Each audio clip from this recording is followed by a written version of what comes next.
Welcome to Mac Power Users. I'm David Sparks, and joined as always by your friend of mine, Mr. Stephen Hackett. Hello, Stephen. Hey, David, how are you? I am doing great. Thanks for asking. And it is time for a feedback episode of the old Mac Power Users. It's always fun to do these episodes. Got a lot of great feedback. Thank you, everybody, for sending in questions. We're going to be talking about lots of Mac and tech stuff. I'm going to be checking in on my Rivian, and we got a full load here, buddy. September is so busy, and by the time this is out on Sunday, October may already be busy. Apple's got some stuff in the hopper, it seems like, for October.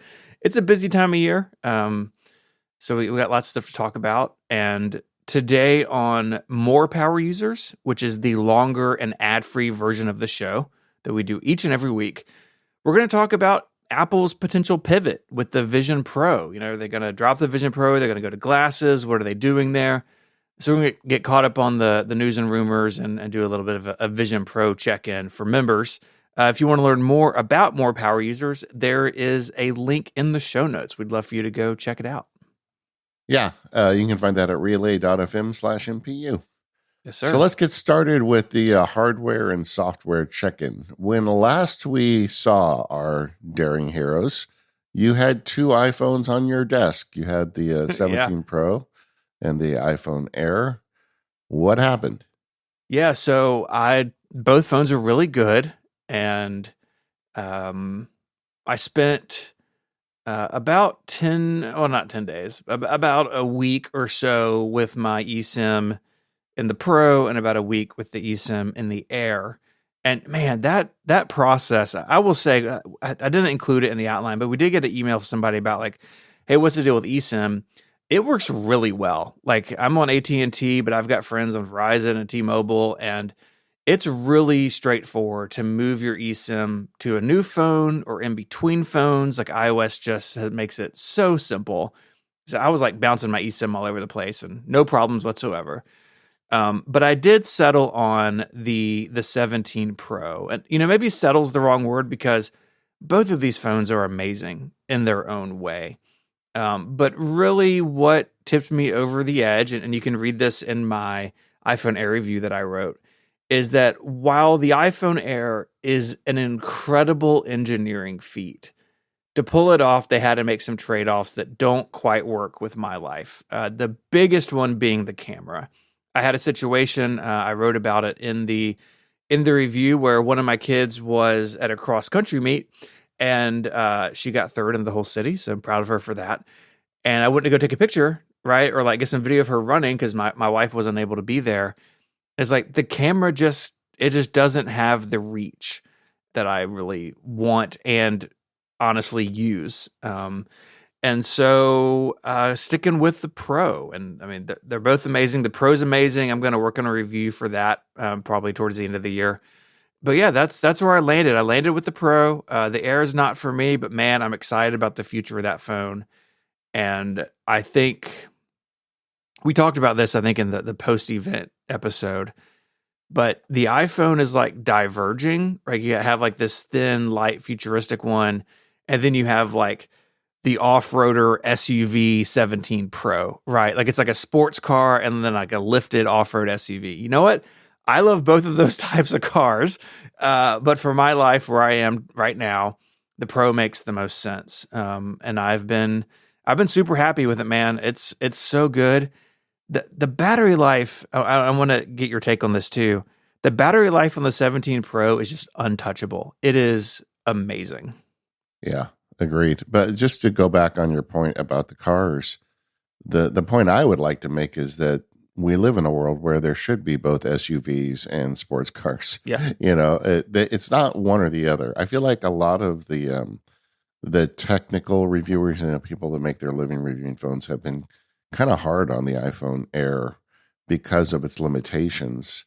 Whereas I think you buy that phone knowing of its limitations, and that's a conscious choice you make. Like, you don't care as much about the camera and battery life, but you want something thin and light and sexy, and that's cool. And they have something for you. So I hope Apple sticks with their guns on this and keeps making them. And I hope that the people understand that, there are different iPhone users. And I had zero surprise that you kept the Pro. I felt like, you Yeah. were an SUV guy. I mean, there's just no question there. Hmm.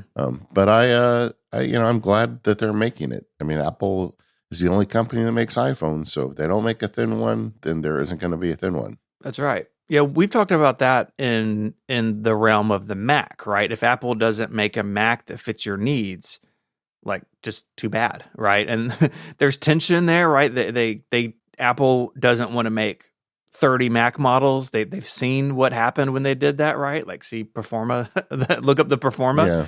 But with the iPhone in particular, like, four models, five if you count the 16e, which is a good value. They really have something for everybody. And I actually this weekend upgraded Mary, my wife, from an iPhone 15 to an iPhone 17. Wasn't really looking to upgrade her this year. The camera's better, but the 15 has really held its own. Her battery life's great. It's USB-C. It's got MagSafe. It's got everything you would want. But I looked at the trade-in on it, and she just has like the base storage iPhone 17, like the cheapest of the 17 line. Yeah. And I was like, the trade-in is, pretty decent right now, and it basically paid for half the phone. And so upgraded her to the 17 in the sage color, which is just a beautiful green. I feel like Apple does green really well on the iPhone. And so she is a 17 and was shooting some this weekend with it, just, some family stuff. And she's been very happy with it too. Yeah. Do you think, and something I'd just like to put out there is this idea about multiple classes of iPhones. I think if they do add a folding iPhone next year, that doesn't mean one of the existing line has to go away either. No. I feel like that is a totally different phone that some people are going to want and others are not going to want. So Yeah. I hope they mature the line in that way where there's a nice grouping of options. And it seems like they're on the right track for that. Yeah. I'm a little afraid that they may, I don't know, replace the Pro Max with the folding, but I do think that's a mistake. I think you're dead right. Have it, at the top of the line or whatever. Keep the iPhone Air, keep the 17.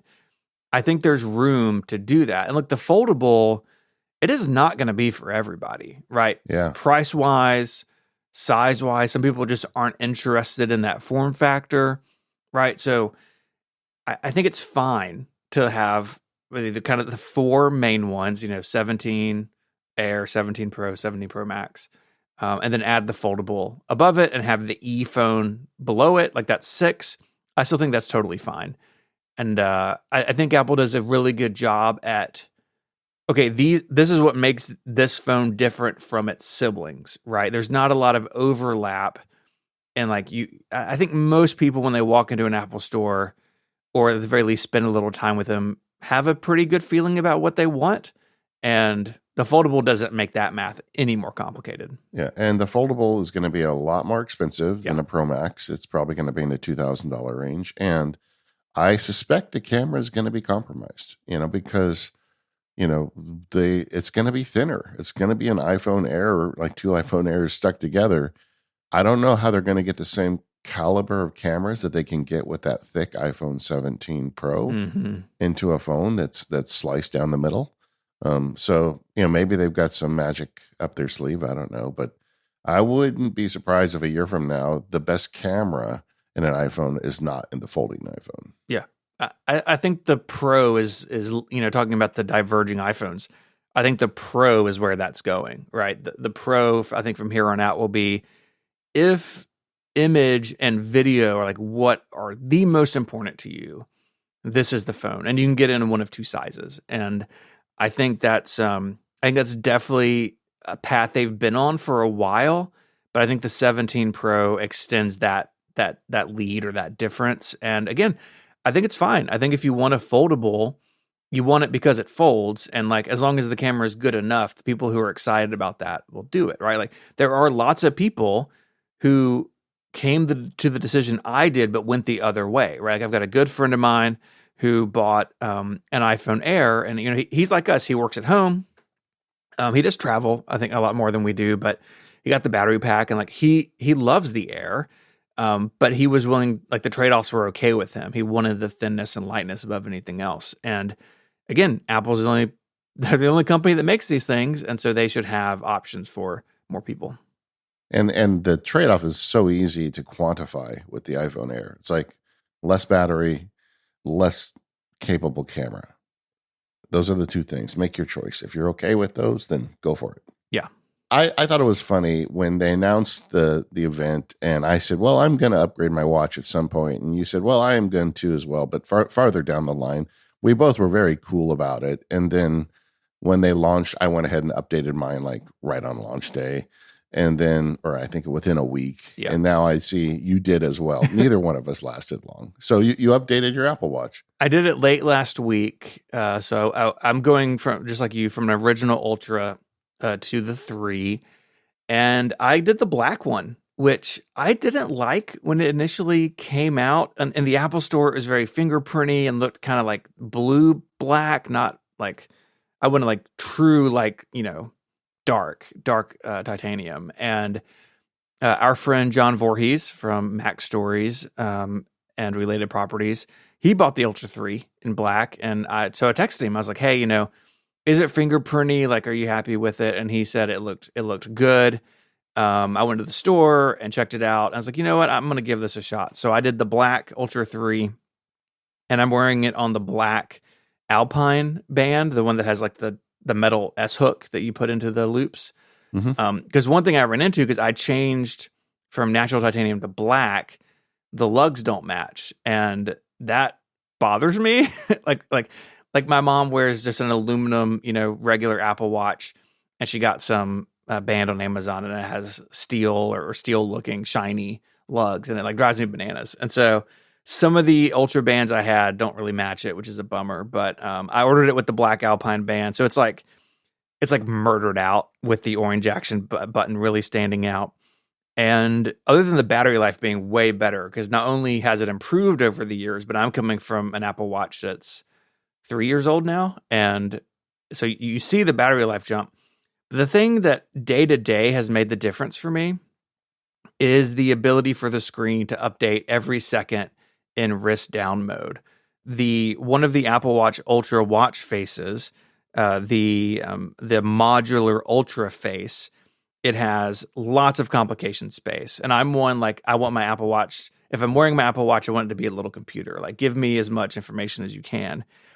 And I liked that watch face before for the data richness of it, but it couldn't show seconds on wrist down. And so when you pick your wrist up, the time, the way I wanted to be laid out, the seconds would appear. And so you would get this really weird, like, to me, at least I didn't like it, animation on the time when the watch woke up. Well, now it doesn't do that because the seconds are ticking along all the time. And it's just like this little thing. And I didn't even think about it when I bought it. I really bought it for the battery life. I was like, oh, this is actually like kind of changes, the way this watch face looks and works, in my opinion. And so, yeah, it's been great. And I mean, I am easily getting 2 days with, sleep tracking night in the middle. And it's a champion, man. I did swap out my charger on my nightstand for one of the newer, or I bought the new, whatever they had in the store, the new one, the fast charging Apple Watch puck, because the one that I've been using on my nightstand, I don't even know how old it is, and it wasn't capable of that fast charging. Even though the power, like, I have like one of those like Anchor or whatever, like multiple USB-C things, tucked under the nightstand. I didn't replace the cable at that time. And so I did that as well. And so I can drop it on the charger, like when I get up and like, showering, getting dressed or whatever, and I pick it back up and it's gained a lot of battery life. So I do recommend that if you've upgraded to an Apple Watch that supports the fast charging and you sleep track with it, I think setting up for the fast charge is worth it, because it really takes a lot of the stress out of, I only have 20 minutes for this to charge. Like, that's enough. Like, that's more than enough to get you through. So you had to buy the charger from Apple. Didn't they figure out that you can use any like fast charger, or does it have to be the Apple one? I did the Apple one, and of course it comes with one in the box. So that one landed on my desk because I keep an Apple Watch charger on my desk as well for like my development watch. Yeah, but I wanted one that was the bit longer cable. Anyways, I got a link to the show notes about fast charging, and with my I mean, I assume like third-party watch stands or chargers can do this, but the the charging setup I have on my nightstand is an old, now sadly discontinued Studio Neat material dock. So it uses and is made for the Apple Watch, like the first party puck. And so I went with theirs. I did a thing where I just drilled a hole in the back of my nightstand, Hmm. and I fished the cables through there. So the watch and the phone both are in a drawer at night, Oh, that's good. charging. And I just gave up on that. Like, even as much as cool as nightstand is, it kind of lights the room up a bit. And I decided, let's just add some friction to getting to your phone, which is kind of interesting because I don't know what time it is when I wake up unless I wear my watch to bed. So Yeah. that's interesting. But yeah, on the black watch, I think it's a cool looking watch. But to me, it's the bands. I have so many bands. I have so much money invested in Apple Watch bands for the titanium look, and I really like it, and it matches everything. So I just not at all interested in the black one. I'm glad you got one though. Yeah, I mean, I tend to do this with iPhones where I will, back in the day when the Pro colors were boring, I would basically alternate between like the black one and the white one, just so it felt and looked different. Or when the Pro phones had those special colors, like the Sierra blue or whatever, would sometimes go with those. So part of it was that. Part of it was it looked a lot better than I remembered it, and John's vote of confidence definitely helped. But yeah, the band thing's a bit of a bummer if your bands have those lugs and you care about it. Like the Ocean bands, they have like the hardware is different, like the clasp and the little loop you can add, comes in dark versus light. It doesn't matter for all of them. But yeah, it's cool. It's a cool look. And I think it makes the watch look a little smaller because like the screen and the black, it all kind of goes together. I've been happy with it, but I'm sure I will check back in on the fingerprint issue and, and how it holds up, right? It's anodized. And more than anything, I feel like any out of my Apple products, the watch is the most likely to get banged around over time. So if it develops any chips or anything, I'll let people know. Yeah. And just to reiterate, moving from the original Ultra to a new one, I can just be abusive to the battery now. That's great. And the wrist flick is a new thing for me. And that's a great feature. I mean, I know some of our listeners have had it for a year or two now, but I didn't. And because I set timers and stuff on my watch all the time, and just flicking your wrist to turn them off is just that's the way to go, baby. Mm-hmm. Yeah, it's really cool. So yeah, you can use your wrist to mute incoming calls. You mentioned timers, dismiss notifications. Before this, like if it was cover to mute, right? So you take your other hand and cover the screen. That doesn't work if you have something in your hands. It doesn't work if you have limited use of your other hand, right? It doesn't work for everybody. And so that and the double tap, the tap your index finger and thumb together to that's sort of like the positive, like answer a call, reply to a message. I'm still working on kind of ingesting those into my brain, but they're both great additions and obviously make the watch a lot more accessible, which is really important. Have you played with a new waypoint face?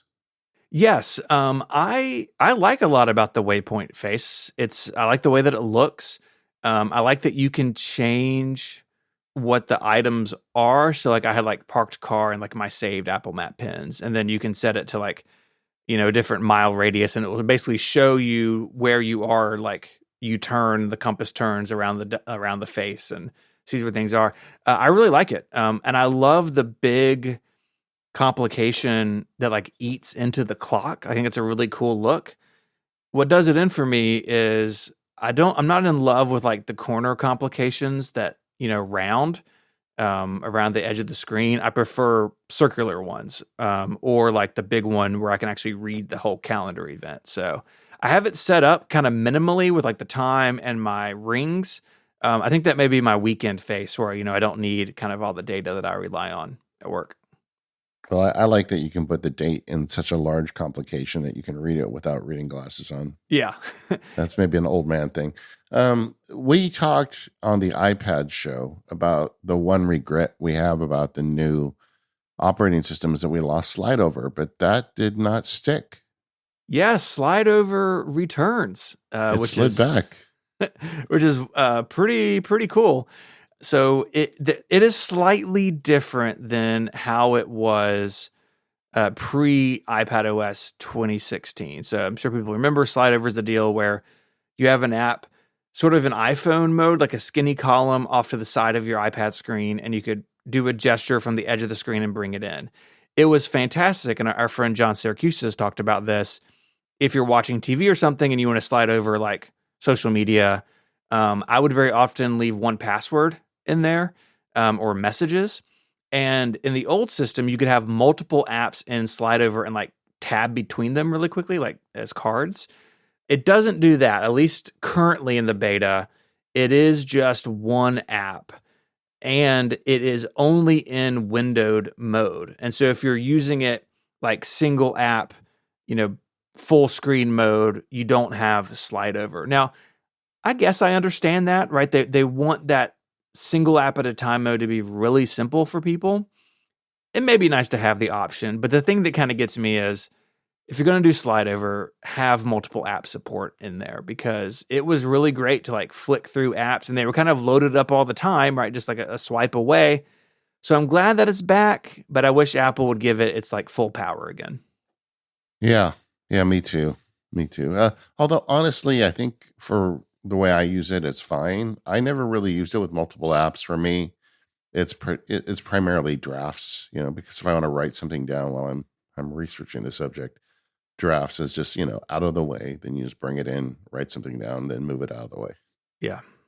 I wonder, because this feels like a new implementation of it. I don't think this was a reaction to people complaining. I think this is probably already on the whiteboard, but I guess we'll never know. Yeah. It seems to me that if it were a reaction to the feedback, it would be the same slide over we had, but it's not. It is different, and so I think maybe it just wasn't ready.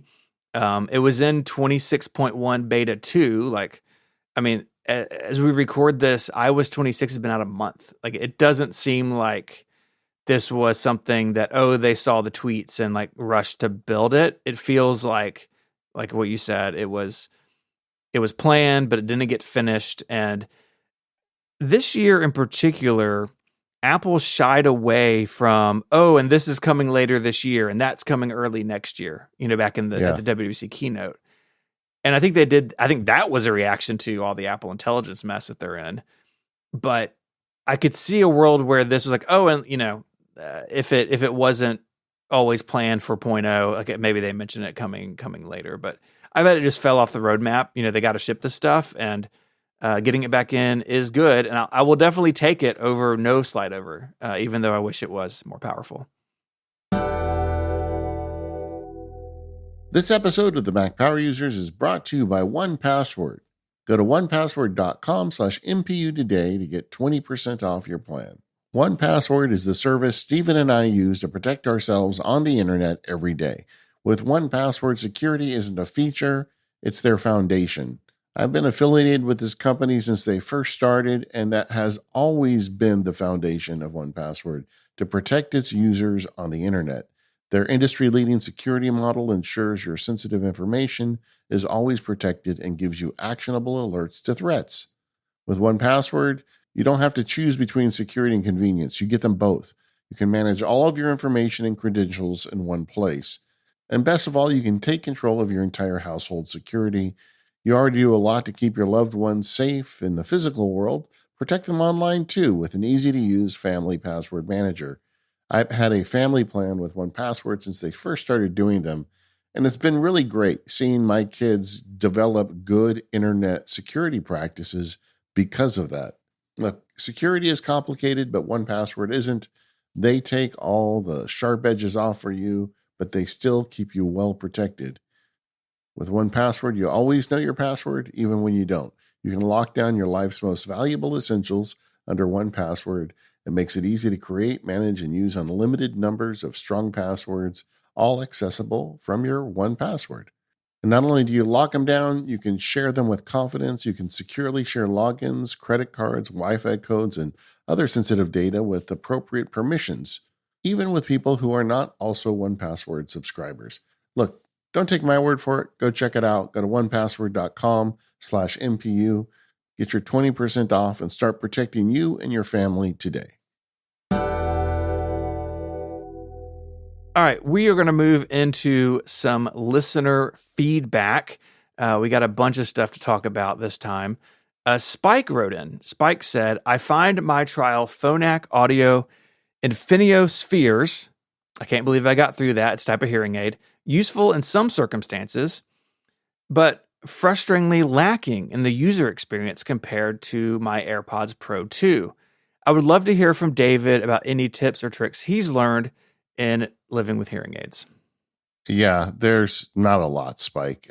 Apple does a better job of making AirPods than any hearing aid manufacturer does of making hearing aids. I mean, and there's a couple reasons for that. Mine are not the Infinio spheres. Instead, I looked it up. Mine are Signia Pure CNG T71X. What a It rolls great right off the name. tongue. Yeah. But mine are basically the best ones that my insurance would pay for. Mm-hmm. And they had like a preferred vendor, so those are the ones you get. The way hearing aids are made is they take the holes in your hearing and they program the hearing aids to to amplify particular frequencies that you're not good at getting. So they bring a clarity to your hearing. And the way mine are, it's just this little tiny tube. The actual gizmo goes on the top of your ear, and then the little tiny tube slides into your ear. And it's got to be a very small speaker. And I was told that, they're solving for battery life here, Mm-hmm. So they're Bluetooth, but the fidelity of them is not great. Like, it's not like listening to a pair of AirPods Pro, like music. It's tinny if you listen to music through them.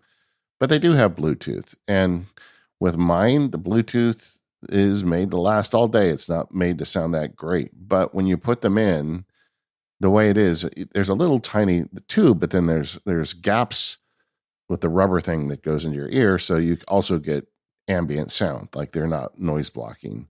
So the idea is you hear the regular world, but you've also got a little bit extra in frequencies that you're not very good at. And that combination is really great for listening to people talk, but it's not great for music.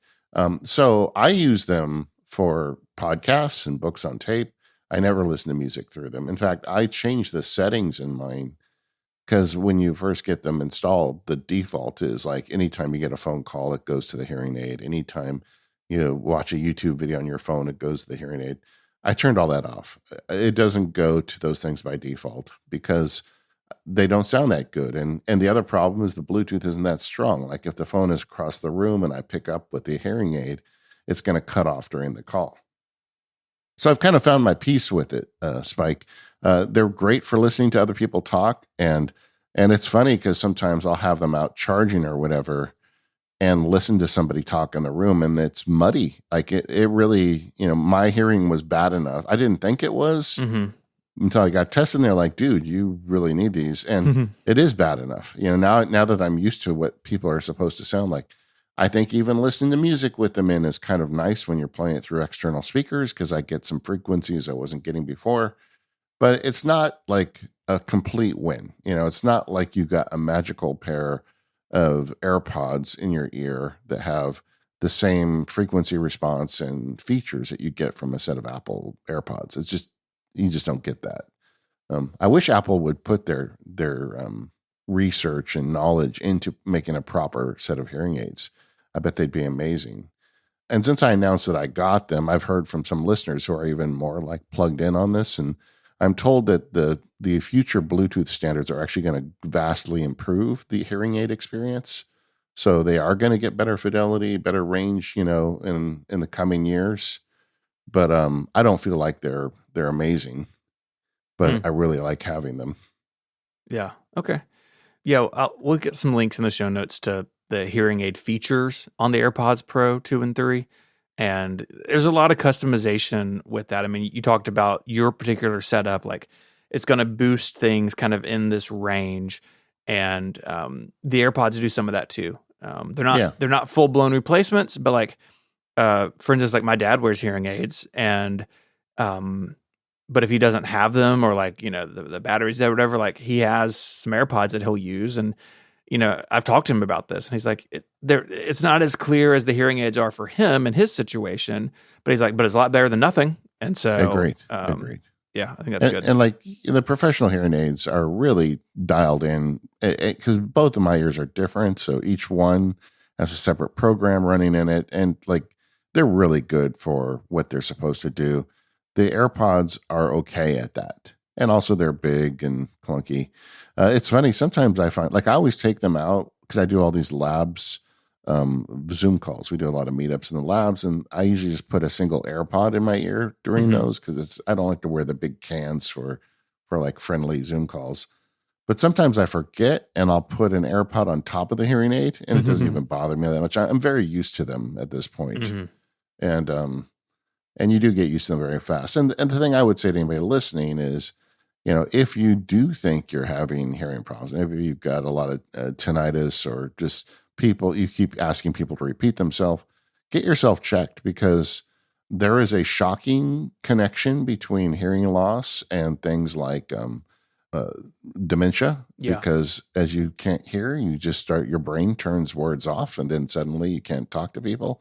So, it's an important safety and health thing, and I'm glad I finally got around to doing it. I wish I'd done it earlier, and can go get checked out. You can go to Costco and get a pair of hearing aids for like $1,000. It's not, you Yeah. don't have to spend a ton of money. That's what my dad did. It was exactly that. So yeah. I mean, even I am getting ready to be 40 at the beginning of the year, and I do a hearing test every 5 years.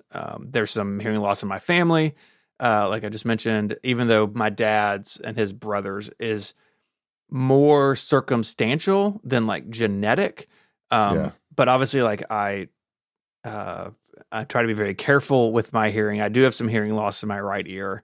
And so I do these tests, and you can go and get it done. It doesn't, it's not a big deal. And yeah, I definitely keep an eye on that. And even there, right? Apple has protections for like loud noise reduction in AirPods, right? So if you're walking down the street and all of a sudden something really loud happens, it can clamp down on that. It can do the hearing protection and like volume limiting, lots of important things. Apple's really tuned in, I think, on the hearing health stuff. All right. Teresa wrote in, David mentioned a new folding keyboard he was trying. If he still likes it after testing on his trip, tell us what it is. I'm sorry I didn't put the link in. I did not spend a ton of time researching. I went on Amazon and said, get me a keyboard with some good reviews that charges via USB-C. Because the old one I had was a little flaky and it had a micro USB charger, Oh and yeah, that's it gross. was just enough to push me over the edge. It was $30. It's not super expensive. It's called Meteon, Meetion. We got a link in the notes for it. I got the ergonomic one, and it's solid. I mean, it's better than the one I had before. It's better made. The keys feel nice. It only folds in half, so it's Hmm. a little bigger than one because they make some of them that fold in three, so they like almost fit in your jeans pocket. But I just wanted something I put in a bag, and this thing held a charge. I didn't even recharge it the whole trip. I used it for the whole trip without having to recharge it, but it was good to know USB-C. I could charge if I needed to. Yeah, it looks like it's unfolded as 14 inches across or so. So Yeah, does it feel close to full size when you're working on it? close enough. I mean, I didn't. I am not picky about keyboards to my great benefit. Yeah. I don't need to like go and like get an $800 keyboard, but so I can type on just about anything. This is good enough. And like I said, you fold it up, you put it in your bag. If you've got an iPad mini or even just a standard size iPad or a big iPhone, you can get real quick text entry. And if you've got a folding keyboard, and now it's $30. So it's like, it's really not an excuse. Hmm. Yeah, I did a lot of this, not with the phone, but like with the iPad, like way back in the day. Like, Yeah.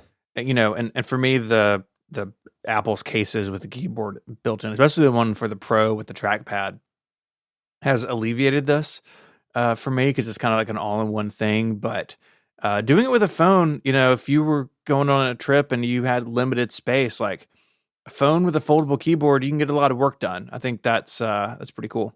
And answering an email, like I do a lot of writing. Like a lot of the stuff I do starts out as an essay or a written thing. And I find that just the iPhone Pro Max with the big screen and one of these keyboards, like I had a 5-hour flight, and I used those two pieces of equipment to do a lot of writing Yeah. and drafts. Yeah, absolutely. I think I need a drinking game for drafts. I keep talking about it. iCloud family sharing. Kevin wrote in, it's been over 5 years since you have done an episode about iCloud family sharing. I had to go check. He's right. I didn't Yeah. realize that. I was like, no way, that was 2 years ago. No, it was 2020.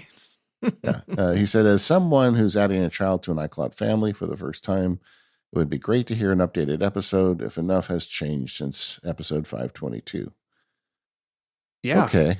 It's not, we haven't done it again because not that much has changed.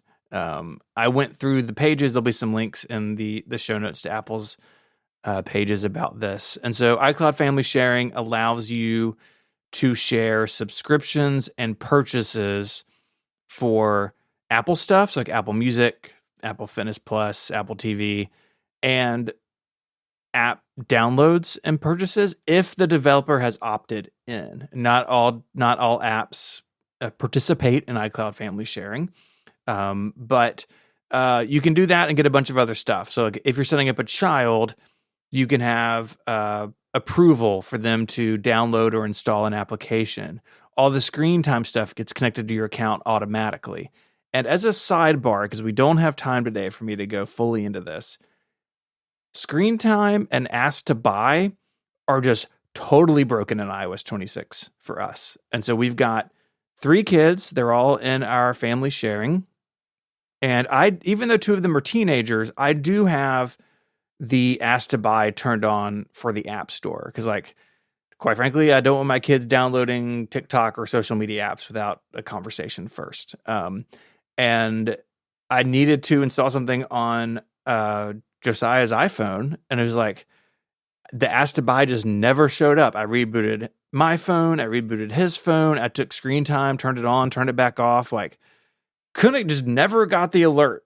It's like, well, I guess you're not getting this app today, and I need to go revisit that. But as I will say, like the screen time stuff can be a bit buggy, but the family sharing has been really good for us. And so if my wife wants to download an app that I've already paid for, or download or subscribe to something I'm already subscribed to, you just get a little pop-up like, hey, a family member already has this, so you have access to it. Continue. Like it's really solid. And we've got 5 family members, and I have Legacy Steven, which is my old purchasing Apple ID. I moved him into the family sharing. It's very funny. It's a picture of me set in grayscale. It kind of looks like I died. Like sometimes I see like, oh, rest in peace, Legacy Steven. Yeah, man. But he's in there, and it's good. It's good. Yeah. Yeah. I mean, our stories are nearly identical. We've got 4 people in our family plus Legacy David. And I was critical of family sharing when they first released it. It was kind of a mess, but they got it fixed. Yep. Although I have the exact opposite problem you do with purchase alerts. I have a 24-year-old daughter, and I turned off the request to buy switch, so she doesn't have to ask me. I did this a couple of years ago, and it still always sends me a note saying she wants to buy. Oh no! And then she gives me these dirty looks. Dad, don't you trust me? I turned it off. I showed her on my phone. I have no idea what's going on here. In fact, we went through that recently where we toggled it several times and reset, and for whatever reason, the ask to buy just will not quit on her. And the other kid, it did fine. I turned it off. It stopped sending notices, but no idea why. So it's still a little wonky in a few places, but the overall idea of it, I think, is a good one. And I would absolutely recommend you set it up with your family member, your kid, and Kevin. And I think it's a good thing to have. In general, I think we don't really talk about, nanny stuff here too much, but there was a great book that came out last year called The Anxious Generation, and it tells just how damaging phones are to boys and girls. And I've learned a lot about that in the last few years. And if I had a time machine, I would have gone back in time, not let my kids take their phones to their bedrooms. Yeah. Although back then the risk was more about like playing Angry Birds too much than, talking to a child molester. Yeah.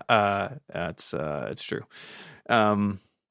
Yeah, it's a great book. That book really changed the way I think even about my own phone usage, honestly. Yeah, it's actually really triggering change. Like we just passed a law in California that's being implemented now where there's no phones in schools. It's just not a Yep. thing. We have that And here too. and I think it's good. I think it's good. The obvious problem is adults can get hooked on this stuff too. Oh yeah. Yeah. I even just the other day I hadn't been in Instagram for a while. I started fiddling around in Instagram again, and it's like within minutes it found gardening, woodworking, and puppies. It figured out that if it gives me those, I will just watch it till the end of the day. It took like 20 minutes to get that algorithm down on me. It was shocking how fast it worked. Okay. We got a little follow up from actually from the previous episode with Dr. Drang on. If you haven't listened to that, I think it was one of my favorite guest interviews we've done in a while. Drang is so smart and just so much fun to talk to. And as he does, he writes blog posts following up on things. Sometimes I get nervous if I see that like I'm getting some traffic from his website. I'm like, oh no, yeah, what I do wrong, you know? Like, but on the previous episode, we spoke to him about his blogging workflow and how he to proofread things. This was in More Power User, so I'm pulling member content into feedback in the main show, but he talked about having his workflow to like check for typos and stuff is to read things out loud, which is a great tip. It's one that I use. It's one that a lot of people should try. But we were talking about, having an LLM, ChatGPT, Claude, whatever, suggest grammatical changes, not doing the changes, but suggesting them. And he wrote a blog post about this and pulled some very specific examples out of the blog post. And it seems like, it doesn't always suggest something that he would do, which is why not letting it change your writing is so important. But I think overall, he says it's something that he thinks could work for him, and he's gonna try it some more. So, an interesting bit of follow up to that conversation. Yeah, the trick there is getting the prompt written correctly, because all those LLMs want to write for you so badly, and you just have to be really explicit. Just make recommendations. Don't fix anything. And but both of us talked on that extended episode that we both are still paying for Grammarly, and I feel like that's justified. I don't think the LLM is good enough at it yet for me. Yeah, I think Grammarly still kind of stands above for me, and that it by default is in suggestion mode, right? You have to approve the changes that it wants. That's important to me. And it has like a browser plugin. And so I run Grammarly in Safari and in Chrome. And so like when I'm taking notes or like writing a description in the CMS for an episode, like it will make suggestions and like, oh, hey, you left the S off of this, or you used the wrong its or whatever. Again, I'm not usually letting it rewrite stuff, but those suggestions in line in the moment I find to be helpful. But it's interesting because Grammarly really is a product that has an expiration date as these LLMs get better, and they know it, and they're trying to pivot. I don't know if we don't talk about too much news here, but it's interesting. They bought my beloved Superhuman. Grammarly owns Superhuman now. And when they made the acquisition, they said, yeah, we want to put together a whole productivity suite with kind of like AI assistants. And, let's see what they do. Good luck, Grammarly. Indeed. But I've been a paying customer of them for years, and I still am a fan. Although even that too, you got to be careful. You don't just accept everything it tells you to do. This episode of Mac Power Users is brought to you by Squarespace. Squarespace is the all-in-one website platform designed to help you stand out and succeed online. So whether you're starting something new or you're scaling something that's been around for a while, Squarespace gives you everything you need to claim a domain name, showcase your offerings with a professional website, grow your brand, and get paid all in one place. I've been using Squarespace forever, and a couple of years ago, I moved Widgetsmith and Pedometer++, those websites, over to Squarespace. And just recently, we had our iOS 26 release, and with that, we remade all of our help videos. And it was awesome to use Squarespace's built-in video gallery for these videos. I didn't have to host them somewhere else and embed them, although you can totally do that with Squarespace. I just uploaded them to the website directly. I could set a cover image, change the layout, write a description for each. It was all really, really easy. And Squarespace makes lots of things easy. If you're like me, SEO seems like a mystery, and I don't want to build a website just for no one to see it. So every Squarespace website is optimized to be indexed with meta descriptions, an auto-generated sitemap, and more. So more people will find your site through search engine results. And I can keep up with that traffic with the built-in analytics. They're built in, they're intuitive, they're private. It makes it super easy to review website traffic, learn where to focus engagement, and track revenue from bookings, invoices, and product sales. So head on over to squarespace.com/MPU for a free trial. And when you're ready to launch, use the offer code MPU to save 10% off your first purchase of a website or a domain name. That's squarespace.com/MPU. You'll get 10% off your first purchase with the offer code MPU. I'd like to thank Squarespace for their ongoing support of this show and all of Relay. I have been wanting to talk about my Rivian. It's been 6 months, and I thought, why not do a check-in? Yeah. How's it going? Good. I have a lot of thoughts. I've been keeping a running list in Apple Notes, and occasionally I send you a list, right? Just to bring everybody up to speed on the story. I have not had a car for like 6 or 7 years. My wife and I shared a car for a lot of reasons. We got to a point where I needed a car. Rivian is a local company. Their headquarters down the street from my house. And I got a really good deal on leasing one, which was weird for me because I've never leased a car before. And, whatever. I feel a little guilty about having this car because it's very fancy. I've never had a fancy car, but I do now. Or at least I do for 3 years. So I've been driving it 6 months, and I just wanted to check in. To begin with, it's an amazing vehicle. I mean, the way they've implemented the electronic and battery driven powertrain is unlike any electric car I've ever driven. And I've driven most of them. I've driven Teslas. We own a Kia.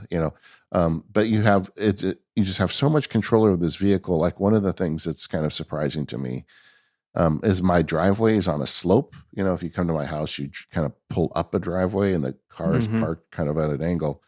Well, it's always been like when you leave on an internal combustion car, you throw it in reverse, you put your foot on the brake and let gravity pull you down.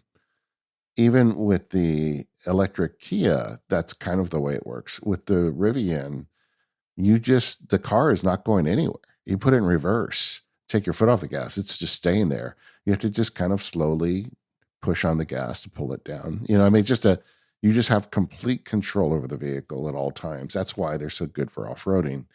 And it's just fun, having a car that gives you that much control. The one pedal driving, again, the Kia doesn't really have one pedal driving the way Rivian does, but I mean, I drive around, I hardly ever put my foot on the brake because once you get a feel for it, it slows down. The longest trip we've taken in it was up to Northern California, which is about an 8-hour drive from where I live. And we made 2 pit stops to charge it. Rivian has charging locations, not as many as Tesla does, but they've got them kind of on all the key routes. So we were able to use the Rivian charging. You didn't even have to put your credit card or anything. You just plug your car in and it knows it's you. And they were all next to like Starbucks or whatever, so we could go kind of take a bio break and get a coffee and whatnot, and then we'd be ready to go. The car would be ready to go. It took about 30 minutes to charge it each time. One thing is my car, because of the deal, it had 3 motors in it. They have them with 2, 3, and 4 motors. I never use the third motor. I've had that turned off for so long that I feel like I need to turn it back on just to make sure it still works. This car has so much acceleration. Yeah. Electric cars always do. Even with just the 2 motors, I have still not floored it, where you just push it all the way down and hold on. A couple times I've tried getting onto the freeway or whatever, but before my foot hits the bottom, the car's already pushing 70 or 80, and it's just, and it feels like I almost could lose control because it's going so fast, like it's accelerating so fast. It is a lot of acceleration in this car. Um, and I'm not really a race car driver, so that doesn't really benefit me. I should have got the one with two motors, but because of the deal, it wasn't really an option. What else? A big car is nice. I haven't had, I've never owned a car that has three rows in it. And, my girls have boyfriends. We do family trips, 6 adults plus a dog plus luggage. No problem. That's kind of nice. When I go to the lumber yard, I don't need to have them cut all my lumber for me to like squeeze it into a little car. Mm-hmm. I can just throw it in the back and I'm good. It's nice. And now that I have it, everybody in the family, sisters and relatives are like, hey, we got to move something. We know you have a big car. Come to our house and, Right. we'll buy you lunch. So that's a thing. Yep. It's same driving a pickup truck. It's like, hey, let's hang out. Like, do you need me to move something for you? Because that's kind of how it feels. Yeah. And just overall, the Rivian is a really well made and thoughtful car. I've followed a lot from the CEO, the kind of the founder. He's really into it, and they really put a lot of thought into every decision. So it's not like most electric cars where everything is a screen with a button on it, a virtual button. There's a lot of, there's a stock on it, and windshield wipers, and what we call the Prindle. All that stuff is physical, so you can do it without having to touch screens. Yeah, which I think is pretty good. Although with one glaring exception, the AC vents are controlled by a screen. I'm like, that is the dumbest thing. Why would you do that? I mean, I feel like it's just something else to break. And when you're driving down the road and you want to move a vent, you can't because you have to look at a screen. Mm-hmm. Yeah, that's unfortunate. That's the Teslification of cars. Yeah. I mean, it's not just EVs, right? A lot of internal combustion cars have done that. And I think it's a mistake to go that far. And we are seeing some manufacturers, returning some things to physical controls. But yeah, I'm glad you're still happy with it. I think you should find a place to floor it just to. Yeah, I will. Like, I know of a few places. I just haven't had time to go out there, but put it on the third engine. Yeah. There is a retired naval base near my house where I know there's some roads out there that are just, I can go out and there's nobody else there and I can just hit it. But like, I tried to floor it once with my family in the car. They did not appreciate it. I'm sure. But too much. Yeah, that's the thing you do on your own. Now, of course, one of the things about having an EV is the lack of maintenance, right? You're not changing the oil. You're not having as many issues. Far simpler vehicle. Have you had any service issues that you've had to deal with? Yeah, that because we have another electric car, and that is a huge benefit of owning an electric car. Is there's very little in there to break. It's 4 little electric motors and a brake system. Whereas with the, there's no alternator, there's no radiator, like all the various pieces that seem to need maintenance on an internal combustion engine just are not there. So that's been great. However, there was a recall on the headlights. Like it's got these weird headlights where like, I guess it started in Europe, but it's a thing where they automatically adjust themselves based on oncoming traffic. So you get the maximum light. It's a very cool technology. I mean, everything about this car is like amazing that way. Like, this sounds stupid, but as a musician, it always bugged me when I would hit the blinker and the clicking sound in the car would not match the light blinking. Yeah. That's like you would see that in the car in front of you. Well, every car I've ever owned has been like that because I don't buy expensive cars. This car, like, perfectly syncs. Like, stuff like that I like. But anyway, so there's this headlight problem. And because Rivian is such a fancy car, it's kind of what I call the Nordstrom experience. They've got an app. They send you a letter. Then I just make a phone call. And they're like, okay, what day do you want us to come? They drive out to the house. They've got a truck that comes out to the house, makes the repair, and it just happens in your driveway. You don't have to deal with it. They do have a service center very close to my house if I need it, but I haven't really needed it yet. But because the Rivian is also a software platform, it is kind of interesting. About every 6 weeks, we get a software update, and it's kind of like Mac OS updates. It's like, oh, well, what new features did I get? Like now, when I go into reverse, the side mirrors tilt down. It's like that's new. Okay, cool. And That's a great like feature. they keep adding little features to it with each update, and that's kind of nice. To get slide over in there. Wait, wrong platform. Yeah. Slide over in my car. The screen is beautiful. It's got a big center screen, and the user interface, they've done a couple of user interface overhauls. I guess they were in the process of doing this when I leased in, and each upgrade makes it look better. They're promising one now on the dashboard screen, the screen under your steering wheel.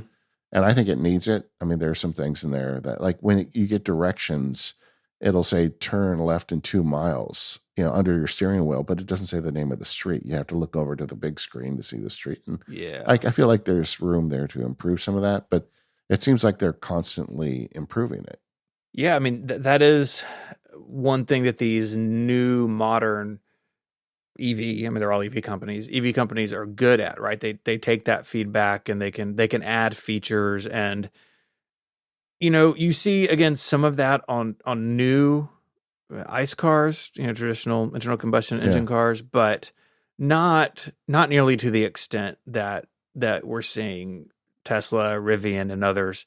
And I think that is I think that's really cool, and it means that your vehicle hypothetically gets better over time. Now, the old adage of don't buy hardware for promised software definitely holds true, I think, even in cars, but self-driving, excuse me, but that's really cool to see. And, I think Rivian does take their software really seriously. There is sort of that tension, right, where they just seem very unlikely to do CarPlay or Android Auto.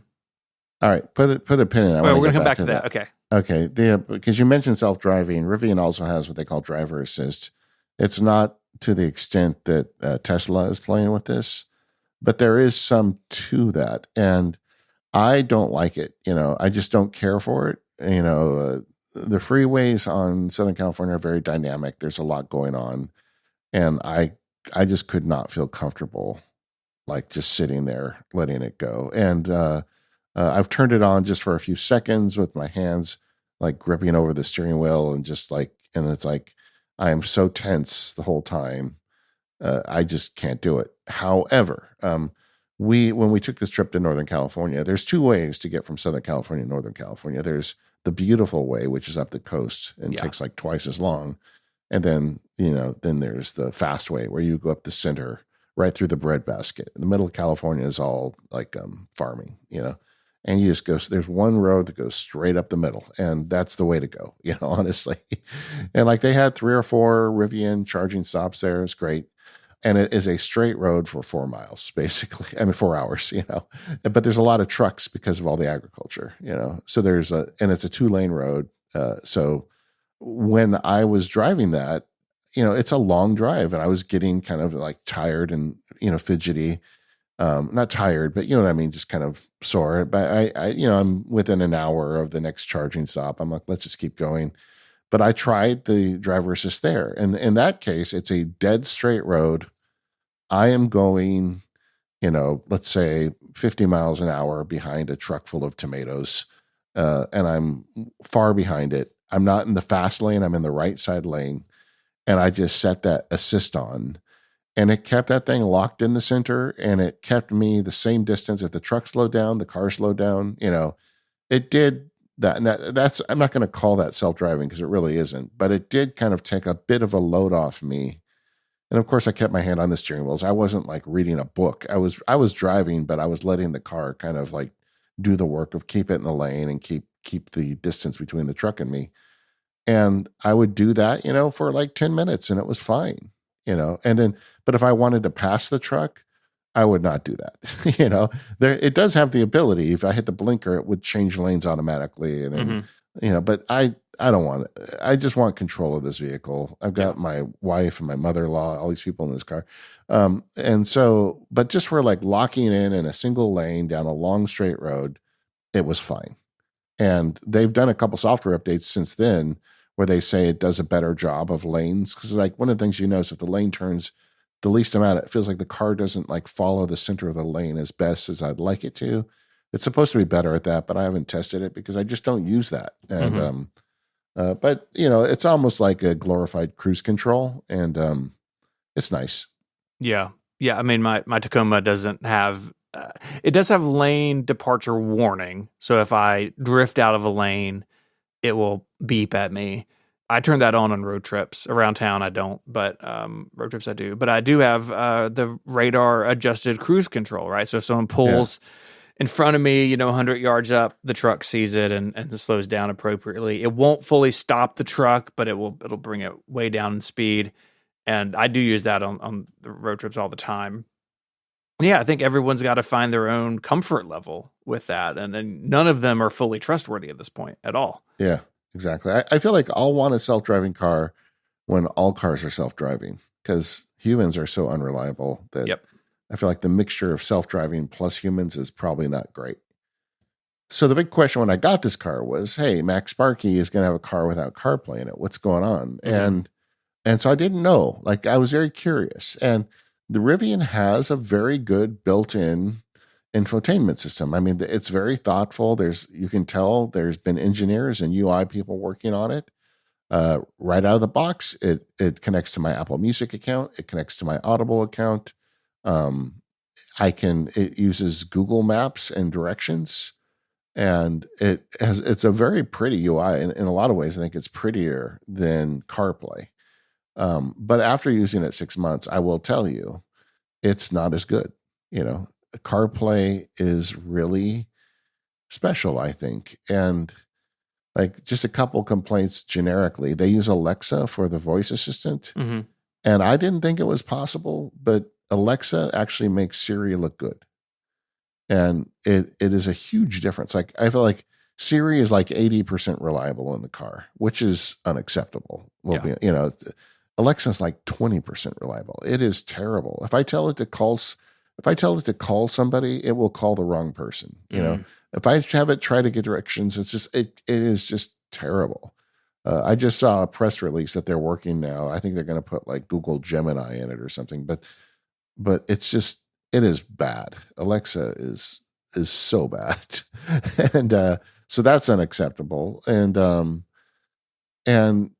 there's a bunch of features that just aren't there. I'm like, and RJ, the founder of Rivian, has said several times, he's like, hey, we don't put CarPlay in for the same reason Apple wouldn't put somebody else's system in their car. We really admire Apple, but you know, we want to own the whole widget. And I get it. But if you're going to make that promise, you got to match features. Yeah. And they don't. I mean, there's not a good way to get directions via your voice because Alexa is so unreliable. The text message support is promised, but still not there. So if a text message comes in while I'm driving, I can't have the car read it to me like my Kia can. I am a huge user of the Share ETA feature in CarPlay. I don't know. Have you ever used that, Steven? I use it all the time. Yeah, it's so beneficial. Like when my kid was at UCLA, it's like a 2-hour drive. I would leave the house and I'd share ETA. And then by the time I got to Westwood, she would be in front of her dorm as I pulled up because she would know exactly where I was the whole time, you know? And like, I love that feature and it's not there. The way that in CarPlay, it shows the number of traffic lights between your current position and your turn. Don't have that, you know? So that's something I miss. And even just in general, the visuals on the screen, while they're prettier, they are not user-friendly when you're driving at 60 miles an hour. Like the street names are too small on the map. You can't read the street names, you know? And so there's just like a lot of little problems that if they just had CarPlay in, that would fix it. And like, I feel like this would not be that hard to add, you know, let me push a button and turn on CarPlay. Yeah. RJ, you know, it's okay. The other thing is like my wife is driving the Rivian. she doesn't understand the infotainment system at all. I mean, and she's not, she's not a geek. She's not going to spend 20 minutes learning how to drive this infotainment system, although she is intimately familiar with CarPlay. So now she doesn't have any of those features when she drives the car because she doesn't know how it works and she's not going to bother to learn. Yeah.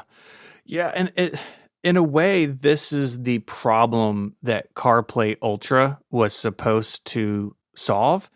So CarPlay Ultra, on one hand, gives even more control to Yeah. Apple because they can now do your speedometer and odometer and some other things, but it also includes a pass through. So a car manufacturer can show their own UI through CarPlay, like punch through CarPlay's UI.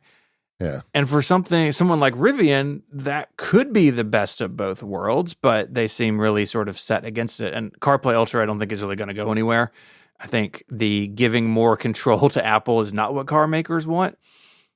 But there's got to be something, right? Like what I love about CarPlay, we have it in both of our Toyotas, is that I or my wife can get in either of our cars. We plug our phone in and we just have our stuff, right? We have our own music, our podcasts, contacts, everything, right? And the phone is the most important device in almost everyone's life. And having that be the center of the car makes so much sense to me.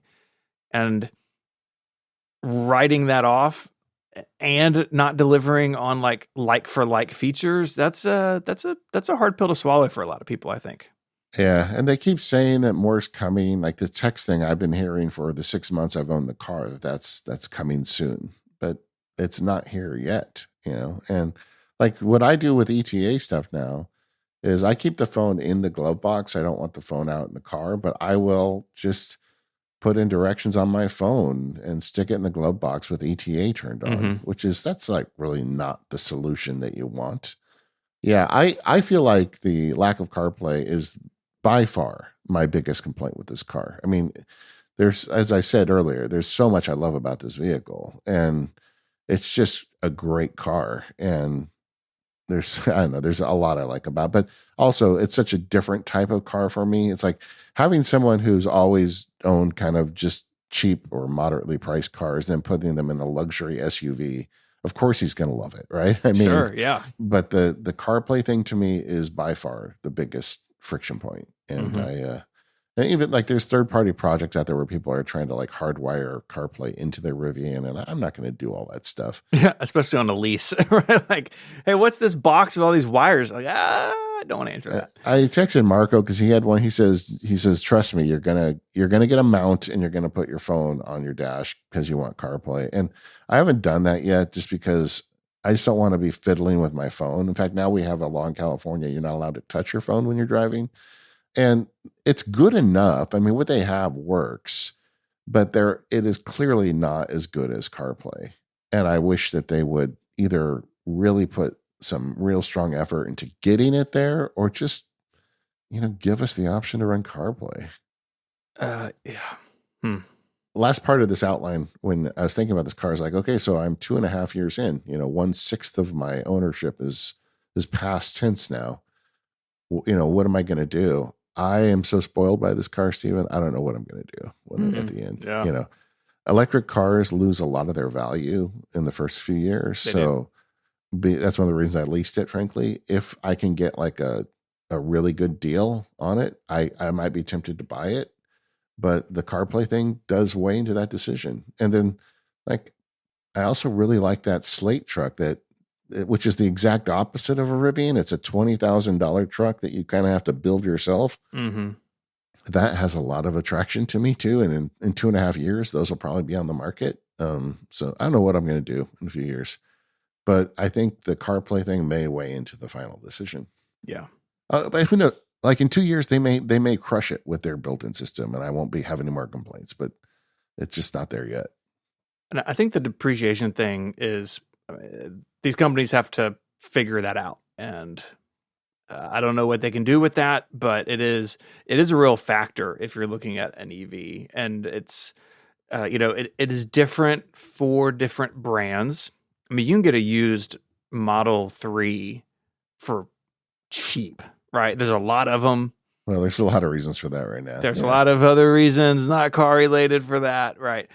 But yeah, that is definitely a factor when you're thinking about long term ownership, and in addition to the tech stack, right? And Yeah. I mean, take my Tacoma. It's a 2023. I bought it used, but it's the last year of that generation, the third generation. So the tech inside that truck, like the stereo that was in it, was basically the same dating back to 2016. Now, there was a revision. Toyota was really slow to adopt CarPlay, so my truck had factory CarPlay while earlier third gens didn't. But nothing like the core experience of that vehicle will always be the same, right? And that's attractive to a lot of people. It's attractive to me in some ways. But you see this shift now in the auto industry where the car you bought or leased a year ago may have, substantially better or different features. And that is just one of many ways that these cars are computers now, man. Like your Rivian, it's a computer with like some pretty sick tires on it. And, Yeah. Yeah. we have to all sort of like wrestle with what that means. I think that's part of the depreciation story, for at least for some of the brands. But yeah, I love Rivian. Like I would love an R1T. I really like the truck, the pickup truck. But in addition to being more money than I'm going to spend on a truck, it's also just like, I really like CarPlay. I really like it. And, I went as far as like, I replaced the entire stereo in my truck and with a system that had better CarPlay, had wireless CarPlay, which I'm using. I was using wired CarPlay for since I bought the Tacoma, but I had an issue with the 16 Pro where it would overheat while doing CarPlay, and like it would obviously would charge also over the same USB cable, and it was like 5 volt. It was like or 5 watts, I guess, like very low charging. And I ended up switching back to wireless CarPlay and putting like I think it's actually made by Anchor, a cigarette lighter USB-C charger in there, and it can charge way faster than the built-in USB port, and you get all the benefits when you don't need to charge, which is far less on the 17 Pro now.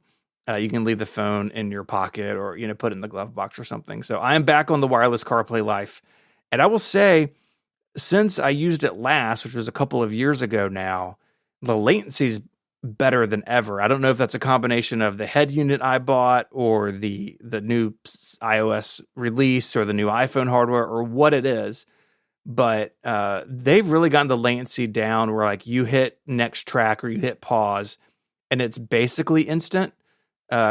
Previously when I had wireless CarPlay in a different truck, there was a bit of a delay. It wasn't seconds, right? You weren't counting to 5, but you noticed it and you got used to it. But they've made wireless CarPlay a lot better, and now I can charge, if I need to, which is nice. So this was in the outline, but I do have a wandering eye for some other cars now that I've had this big car. Like, what do I do next? I have a couple ideas. Okay. Like I said, maybe I'll get a really good deal on this Rivian and keep it. I mean, it's a great car.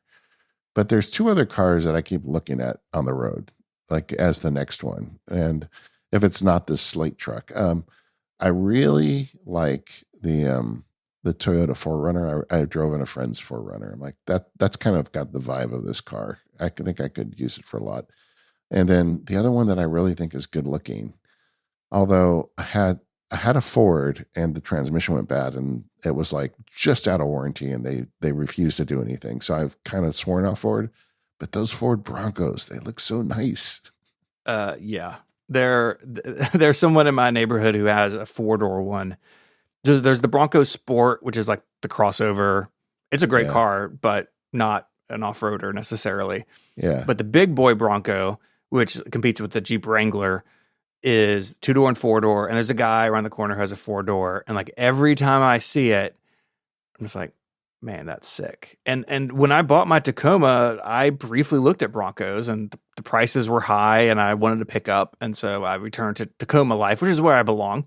Yeah. Anyways, but they're really cool. Really cool. All right, Steven, what are you playing with these days? So I moved, which I've mentioned, and reset up my desk. And part of that was like, I think I want some external speakers. I've had a studio display for, several years now, however long it's been out. And I've been using the built-in speakers, and honestly, they're pretty good.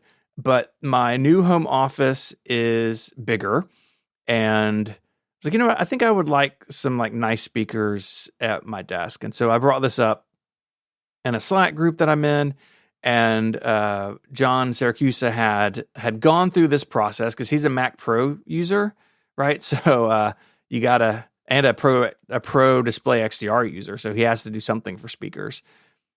And so I took his advice and I ordered.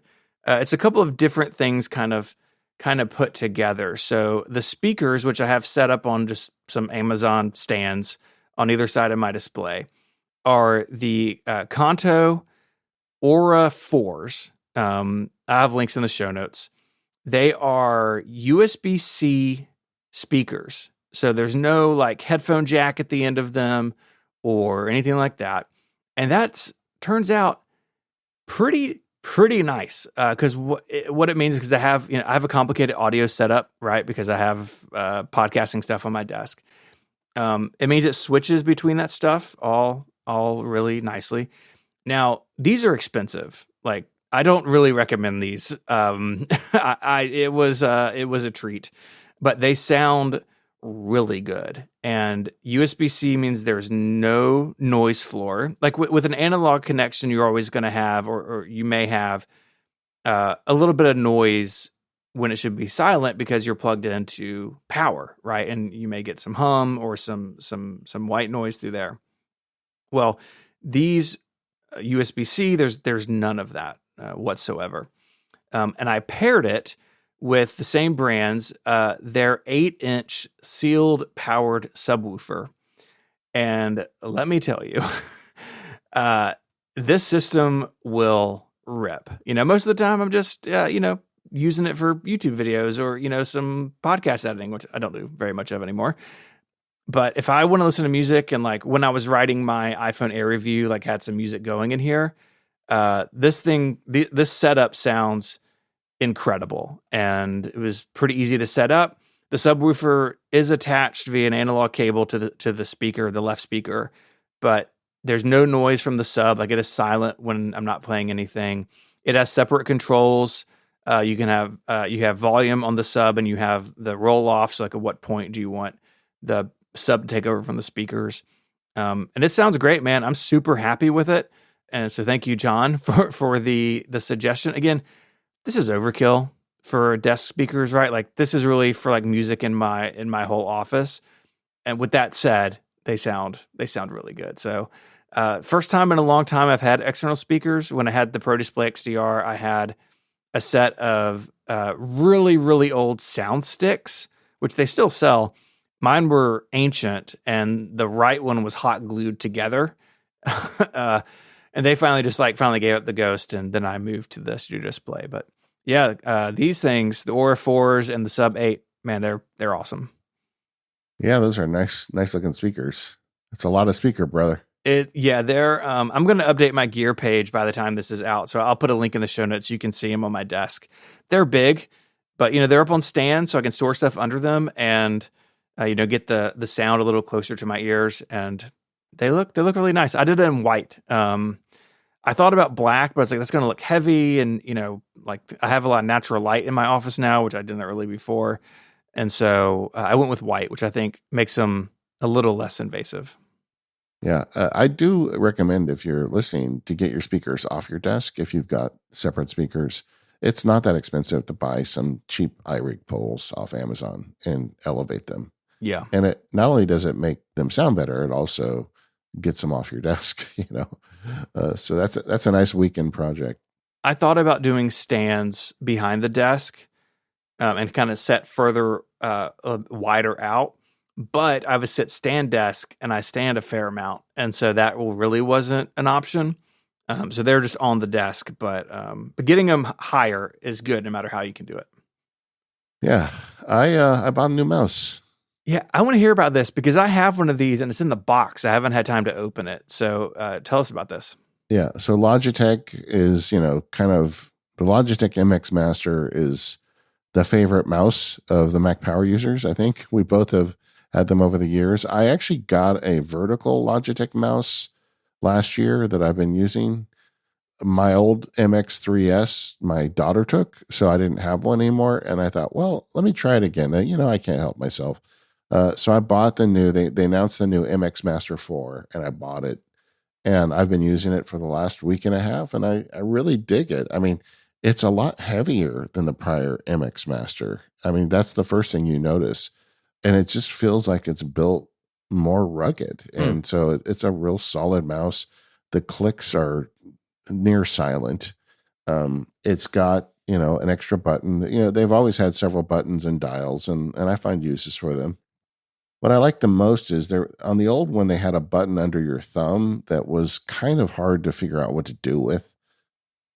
And on the new one, using the Logitech software, which is a kind of another rabbit hole, you can customize it to give you a little circular menu of options on a per app basis. So, for instance, I use Screen Studio to record some of my stuff for my screencasts. But there's a bunch of finicky keyboard shortcuts that I don't have a lot of control over. And anyway, I'm using my mouse often when I screencast. So now I've rewired that little palette to just commands in that application if I'm in that application. And, I can do that also with my video editing software, with my writing software. And so now I've got another way to get to commands quickly if I'm using the mouse. And I find that's kind of nice. It's got some haptics in it. It's a little heavier. It's not a huge difference from the prior one, but it is a nice upgrade. Yeah, I'm using the 3S. So it was the 3, but with the quieter click. Yeah. And this mouse is great. I used the Performance MX for years. They discontinued it. I bought a couple on eBay and had them, but they ended up just like I get 18 months out of them and they would die. So I switched to the MX Master, and the 3S is incredible. I'm very excited about the 4. I just got it the other day, and it's been hectic, but I'm looking forward to trying it. One of the changes, I think one reason it's heavier, I'd love to hear you speak to this, is the 3, most of the case, like where the palm of your hand sits, is sort of like this rubbery material. And on mine, and on many that I've seen, pictures online and stuff, that breaks down over time. Like mine, where my thumb sits, is very shiny now. And the new enclosure is not that rubber material, right? They changed that? Yeah, it isn't. Except they do have rubber under the thumb button and along the right side of it where your finger sits. Great. But the full size, like I had the white one because I just felt silly and I bought the white one that before my daughter took it, and it was so dirty, and that rubber would just get dirty. You just couldn't clean it, So I feel like this is a better design, getting rid of some of that rubber. It's a nice kind of quality of life improvement over the prior one. I don't know that you need to upgrade it, but if you want to get yourself, if you want to treat yourself, it's definitely noticeably better when you use it. Like I like the weight of it. It kind of feels more quality, but also it's like because of the weight, I control it a little more. It's a little easier to control, I think. It doesn't like go across the desk as easily. I don't know. I'm still in the honeymoon, so maybe I'm being unusually kind to this mouse, but it's a nice mouse. I mean, Logitech does a good job, right? Like I've used their mice forever. I think if the Magic Mouse doesn't work for you, which it certainly doesn't work for me, Logitech is where you should look. And this thing is pricey at $120, but like I've used the 3S since it came out. I had a 3, and then they were like, "Hey, it's going to be quieter." It's like, yes, I need that because I use the mouse when I record. I was using my trackpad when I recorded before because it was quieter. Yeah. And I've used it since the day it came out. And other than some wear and tear on the touch points, it's fantastic. The battery life is great. The battery life has held up really well. There was an issue. I wrote about it actually, where like the Logitech software was like adding AI stuff where you could like center click and like get a Chat GPT prompt. It's like I don't want any of that garbage in my mouse driver. But they have updated that. In fact, I run this now without the Logitech software. I'm going to struggle to find the name, but I will put a link in the show notes to a third-party mouse. Steer mouse. Steer mouse. Yes. I use steer mouse, and it's fantastic. I have not opened steer mouse to see if I can drive all these additional options off the mouse because there's so much going on here. I'm not sure steer mouse will get you all of that. But I've been running the Logi Plus, Logi Options Plus, whatever it's called, and it's fine. It's not great. I feel like when you run software like that, it's kind of like when you run the Stream Deck software. It's like, yeah, this stuff isn't great, but it controls the hardware I need it to, and it's it doesn't. So long as it doesn't get in my way, I will live with it. Mm-hmm. So yeah, it's great. Accessories, they're fun. Yeah. So are you still using the trackpad as well? Yeah. So I keep the trackpad on the left. For moving between spaces, I have four or five spaces open depending on what I'm doing, and use it for that. And use it if I'm editing a podcast or working on audio. We'll use it to zoom and pan around in Logic, or if I'm doing video stuff in Final Cut. The mouse is my primary. The trackpad is kind of just for gestures, but having on the left, like I've totally internalized that. I've used that for years.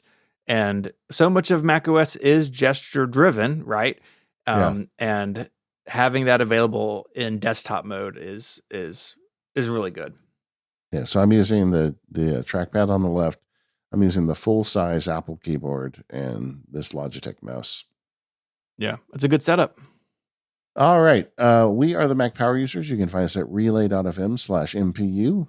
You can leave feedback there for our next feedback episode, whenever that is. We love the feedback. Please keep it coming. You can also go there to sign up for more Power Users, where you get the ad-free extended version of the show. Thank you to our sponsors this week, 1Password and Squarespace, and we'll see you next time.